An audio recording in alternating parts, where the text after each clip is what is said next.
Едно от предимствата на гъба реши е, че тя помага при нормалното функциониране на нашето кръвообращение в организма ни. И е достоен заместник на Aspirin Protect, който по принцип се използва за това, да разрежда кръвта в тялото ни. Ще ви дам един прост пример.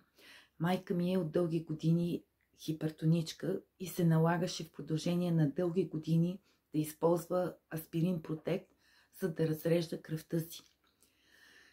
Но преди 2 години започнаха и първите проблеми, странични ефекти от Aspirin Protect, а именно, че каквото хапнеше, всичко връщаше обратно и получаваше силни болки в стомаха. Тогава отивахме на доктор и се оказа, че от дългата употреба на Aspirin Protect майка ми беше получила язвички по хранопровода. И тогава докторите категорично й забраниха да взема повече Aspirin Protect.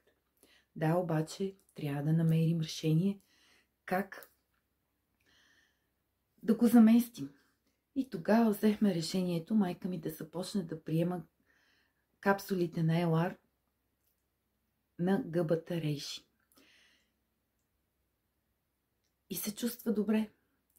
Ако трябва да ги сравня, когато взимаше Aspirin Protect, когато се наложеше да си издуха носа, доста често и падаха със сираци кръв. Докато, откакто приема гъбата Reishi, това вече го няма.